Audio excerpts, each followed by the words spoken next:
ഉപകരിക്കുന്ന, നമുക്കിനി സമ്പത്തില്ലെങ്കിൽ കൂടിയിട്ട് നാളേക്ക് ഉപകരിക്കുന്ന വലിയ സമ്പത്താണ്. പരിശുദ്ധ ഖുർആൻ മക്കളെ സംബന്ധിച്ച് പറയുന്നത് സീനത്തുൽ ഹയാത്തി ദുനിയ, പരിശുദ്ധ ദുനിയാവിന്റെ അലങ്കാരമാണ് മക്കളെന്ന് പറയുന്നത്. മുത്തുനബി സല്ലല്ലാഹു അലൈഹി വസല്ലം തങ്ങൾ പറയുന്നത് കാണാം, ഒരു മനുഷ്യൻ മരിച്ചു കഴിഞ്ഞാൽ അവന്റെ എല്ലാ കർമ്മങ്ങളും മുറിഞ്ഞു പോകും. 3 കാര്യങ്ങളല്ലാതെ അതിലൊന്ന് വലദുൻ സാലിഹുൻ യദഉ ലഹു, അവനിക്ക് വേണ്ടി ദുആ ചെയ്യുന്ന സാലിഹായ മക്കളാണ്. അപ്പൊ സാലിഹായ മക്കളാണ് വൈവാഹിക ജീവിതത്തിന്റെ ഒന്നാമത്തെ ലക്ഷ്യം. ഒരുപാട് നമ്മൾ വിവാഹ ജീവിതത്തിലേക്ക് കടക്കുന്നതിന് ഒരുപാട് ലക്ഷ്യങ്ങളുണ്ട്.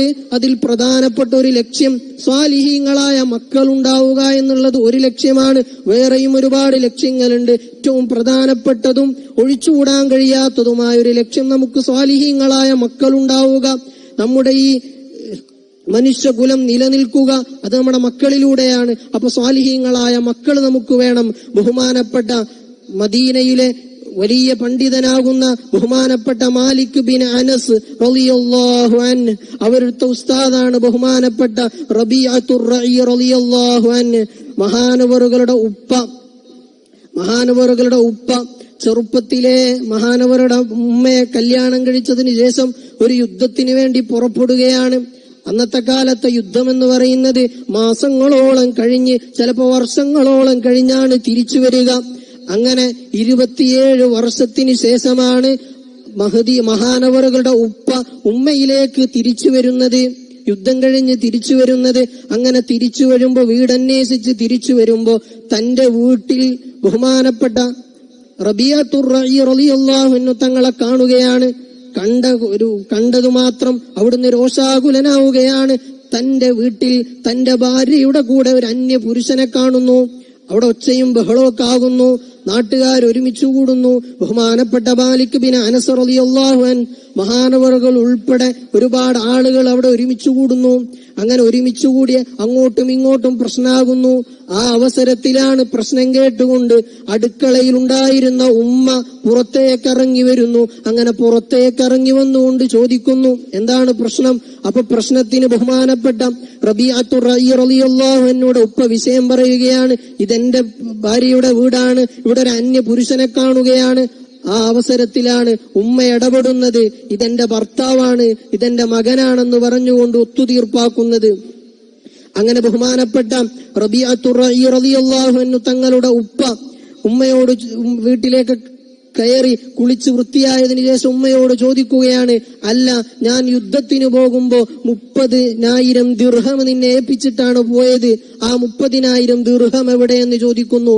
ആ അവസരത്തിൽ ബഹുമാനപ്പെട്ട റബീഅത്തുർ റഈ റളിയല്ലാഹു അൻഹു മഹാനവറുകളുടെ ഉമ്മ പറയുകയാണ്, നിങ്ങൾ എനിക്ക് തന്ന 30,000 രൂപ ഞാൻ ഒരു സ്ഥലത്ത് ഒളിപ്പിച്ചു വെച്ചിട്ടുണ്ട്. നിങ്ങൾ പള്ളിയിൽ പോയി നിസ്കരിച്ച് മടങ്ങി വരുമ്പോ ഞാൻ അതെടുത്തു തരാമെന്ന് പറയുന്നു. അങ്ങനെ ബഹുമാനപ്പെട്ട റബീഅത്തുർ റഈ റളിയല്ലാഹു അൻഹുവിന്റെ ഉപ്പ മദീനയിലെ പള്ളിയിലേക്ക് പോകുന്നു. അവിടെ ബഹുമാനപ്പെട്ട റബീഅത്തുർ റഈ റളിയല്ലാഹു അൻഹു എന്ന് പറയുന്ന ചെറുപ്പക്കാരനായ വിദ്യാർത്ഥി അല്ലെങ്കിൽ ചെറുപ്പക്കാരനായ പണ്ഡിതൻ അവിടെ ദർസ് നടത്തുകയാണ്. ആ ദർസിൽ ശിഷ്യന്മാരായി ഒരുമിച്ചു കൂടിയിരിക്കുന്നത് വലിയ വലിയ പണ്ഡിതന്മാരാണ്. ബഹുമാനപ്പെട്ട മാലിക് ബിൻ അനസ് റളിയല്ലാഹു അൻഹുവിനെ പോലെയുള്ള വലിയ വലിയ പണ്ഡിതന്മാര് ശിഷ്യഗണങ്ങളായി ഒരുമിച്ച് കൂടിയിരിക്കുന്നു. ബഹുമാനപ്പെട്ടവരുടെ ഉപ്പ പള്ളിയിലേക്ക് കടന്നു വരുമ്പോ സുബ്ഹാനല്ലാഹ് അത്ഭുതപ്പെട്ടു പോവുകയാണ്. ഒരു യുവാവിരുന്ന് ദർസ് നടത്തുന്നു. ഉപ്പയെ കണ്ടതും ബഹുമാനപ്പെട്ട റബീഅത്തുർ റഈ റളിയല്ലാഹു അൻഹു തലയങ്ങ് കുനിക്കുന്നു. ആ അവസരത്തിൽ അവരുടെ ഉപ്പ അപ്പുറത്തുള്ള ഒരാളോട് ചോദിക്കുന്നു, ഈ ദർസ് നടത്തുന്നതാരാണ്? ആ അവസരത്തിൽ പറഞ്ഞു കൊടുക്കുന്നു, ഇത് ബഹുമാനപ്പെട്ട റബീഅത്തുർ റഈ ആണ്. ആ അവസരത്തിൽ ഉപ്പാക്ക് വലിയ സന്തോഷം. തന്റെ മകൻ മദീനയിലെ വലിയ പണ്ഡിതനാണെന്നറിയുന്നു. സന്തോഷത്തോടെ വീട്ടിലേക്ക് വരുന്നു. തന്റെ ഭാര്യയോട് സന്തോഷം പങ്കുവെക്കുന്നു.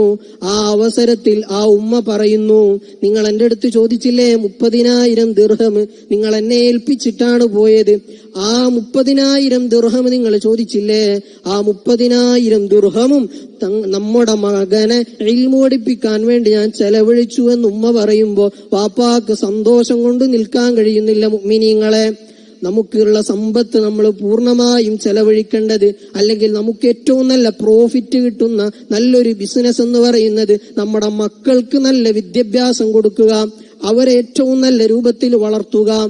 അതാണ് നമുക്ക് ഏത് ബിസിനസിനേക്കാളും നല്ല ബിസിനസ്. അതുകൊണ്ട് എന്റെ മുഅ്മിനീങ്ങളെ, നമ്മുടെ മക്കളെ നമ്മൾ ഏറ്റവും നല്ല രൂപത്തിൽ വളർത്തണം എന്ന് ഞാൻ ഓർമ്മപ്പെടുത്തുകയാണ്. അല്ലാഹു സുബ്ഹാനഹു വ തആല ഇവിടെ ഇന്ന് വിവാഹിതരാകുന്ന കുടുംബിനികൾ അല്ലാഹു സുബ്ഹാനഹു വ തആല അവരുടെ ജീവിതത്തിൽ വലിയ ബറക്കത്ത് ചെയ്യുമാറാവട്ടെ. ഹബീബായ സല്ലല്ലാഹു അലൈഹി വസല്ലമ തങ്ങൾ അവിടുത്തെ അസ്വാജും ഒത്തൊരുമയോടുകൂടെ ജീവിച്ചതുപോലെ ഇവരുടെ ജീവിതത്തിലും അല്ലാഹു വലിയ ബറക്കത്ത് ചെയ്യുമാറാവട്ടെ. അല്ലാഹു സുബ്ഹാനഹു വ തആല അവരുടെ ജീവിതം നാളെ ആഖിറത്തിലേക്കുള്ള ബന്ധമാക്കി അല്ലാഹു സുബ്ഹാനഹു വ തആല ഈ ബന്ധത്തെ അനുഗ്രഹിക്കുമാറാവട്ടെ. അല്ലാഹു സുബ്ഹാനഹു വ തആല നമ്മളെയും അവരെയൊക്കെ സ്വർഗീയ ലോകത്ത് അല്ലാഹു നമ്മളെ ഒരുമിച്ച് കൂട്ടി അനുഗ്രഹിക്കുമാറാവട്ടെ. വആഖിറു ദഅവാനാ അനിൽ ഹംദുലില്ലാഹി റബ്ബിൽ ആലമീൻ.